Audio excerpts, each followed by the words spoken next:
Alright, so welcome to part 8 of this pond build. In this one we're going to be digging out the trench for the bottom drain and 4-inch pipework going to the filters. I've made a little start yesterday, but I absolutely hammered it down, and I had to stop halfway through just as I reached a little bit of a problem. So I will show you where I'm up to, and then we'll go into a bit of detail what I'm up to, and then later on hopefully we will be joining up the bottom drain to the 4-inch pipework and bringing it through into the filter house and up where the nexus is going to sit. So I'll try and go through all of that in detail as I do the pipework. So I'll spin you around, just show you where I'm up to at the moment. So as you can see, we have the hole dug for the bottom drain. I've started the trench that leads up to the wall so far. As you can see, I haven't joined them up yet in there. It's just as far as I got. The dog is going to come do some digging, probably not in the right place would be my guess. As soon as I get the camera out and start talking, he's in.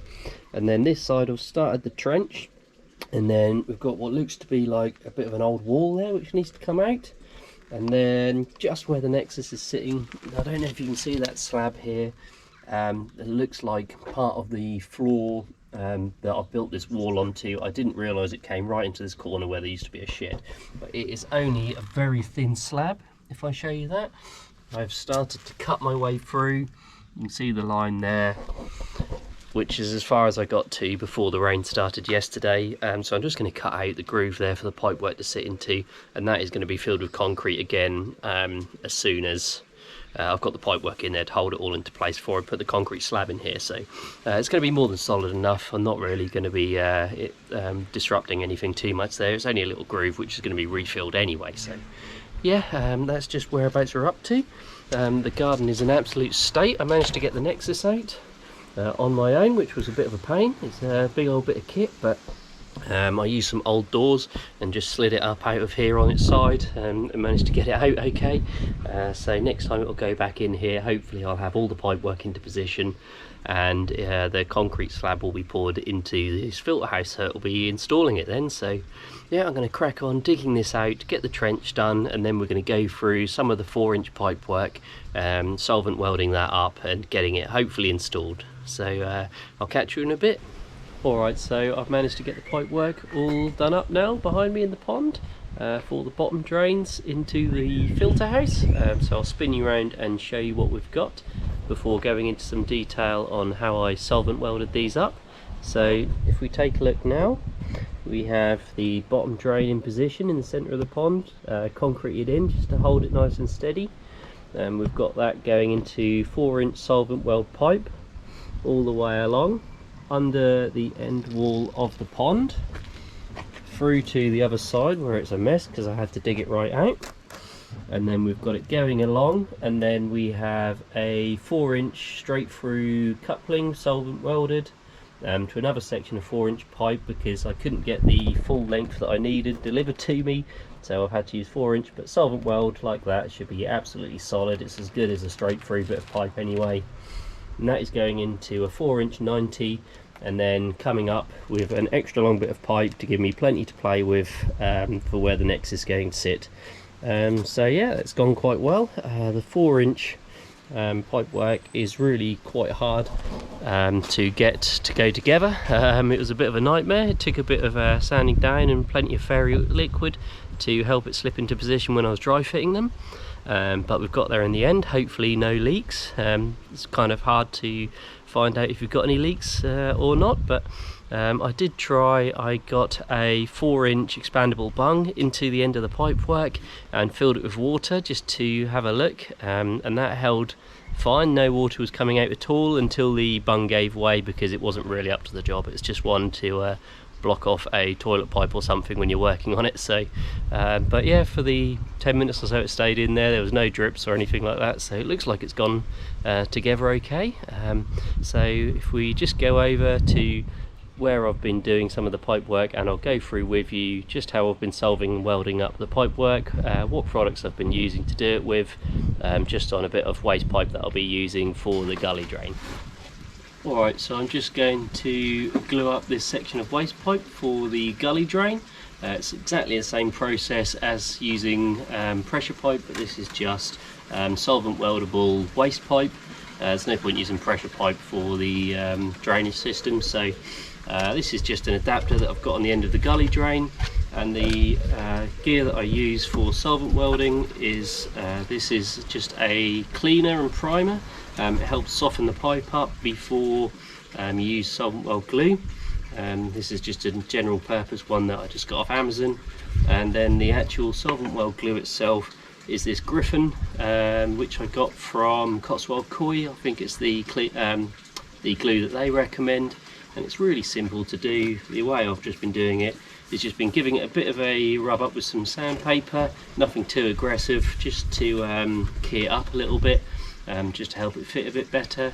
And if you're dry fitting them first, which is what I've been doing with all my pipes to check they fit, is you'll struggle to get them together if you're just pushing them through dry. If they are a bit tight, you can either give them a sand up or just use a bit of fairy liquid, and it'll help grease them up and help them slip together nice and easily. So when you're dry fitting them, then give them a good clean up afterwards.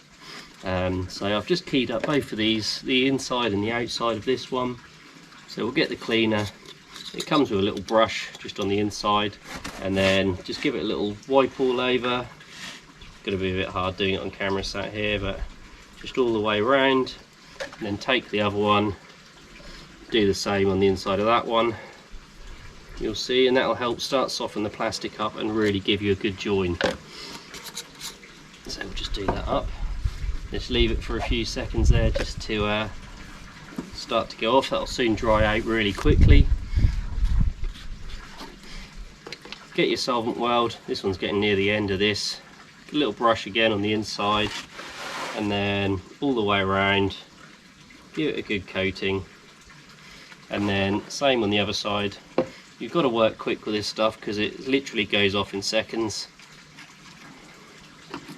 And then just literally push them on together all the way in as tight as you can. Some people I've seen say give it a little twist as it goes on, unless you've got to line it up, but I've also seen other places say that you're best not to twist. So I've just been pushing them on so they go nice and tight. If you want to, just clean that brush off a little bit, get the most of the glue off it, and then just go around the edge. And then if you just wait, a little lump of crap there on the brush, you just wait a few seconds, you'll find that that'll kick off, and that is already rock solid. So it's simple as that. So that's what I've been doing with all my pipe work, other than where I've needed to line it up, and I've used a black pen just to make sure you get them all lined up. So yeah, simple as that. So I'll carry on getting the rest of this done up, and then we'll go back to the pond and take one more look before we wrap things up. Alright, so that's how I solvent weld up the pipes. So we'll just take one last look at where we're up to and a little chat about what's next on the plans, and whereabouts we are with what's coming next on the pond build. So the pipe work, as you see now behind me, is going in to the filter house. It really doesn't look like a filter house just yet because we've got all that soil that I had to dig out from the hole. So I've cemented both ends into place around the bottom drain in the centre and around the pipework coming up to where the nexus will be. So once that's gone off, probably tomorrow, I'll fill these trenches all the way back up, re-level the floor to the pond up again to the bottom drain, and then it will be a case of levelling out the bottom of this filter house and then working on installing the floor, which will be a 4-inch concrete pour floor, which I'll mix up myself, get it in there, and then once that's in, then we really will be flying. It'll be a case of getting the pumps and a few other bits and pieces, move the nexus back into position, hopefully link that up to the pipe. Then I'll do a video on how I'm going to recommission this old nexus behind me, because it's still fairly dirty from the last person. I mean, it's been sat out without any water in for ages, but I'm not going to risk it. I'm going to, once it's linked up, going to block it off from both ends with the valves, probably PP the whole nexus, make sure it's thoroughly cleaned out, make sure anything that could possibly be lurking in there still after all this time is killed. Maybe put the brand new media that I have in there as well to PP it, because I've seen a lot of people say that helps it mature quicker, although I'm not quite sure that's necessary. But yeah, so I'll do a video on that, bringing that back up to service, and then it'll be the rest of the pipe work. Then it's the liner and the window, and then it'll be filling it back in, because I'm going to get the skimmer into position, but I'm not quite sure I'm in the position to be able to afford the pump and the backy shower just yet.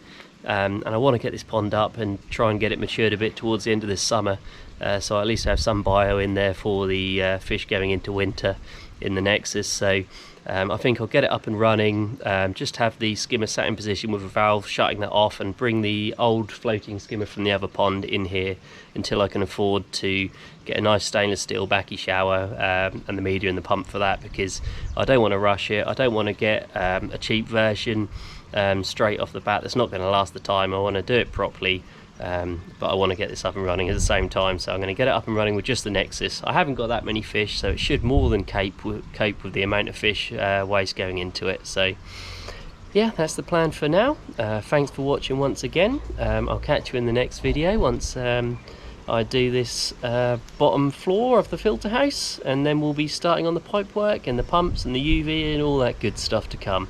So thanks for watching. Click like and subscribe if you haven't already, and I'll catch you in the next one.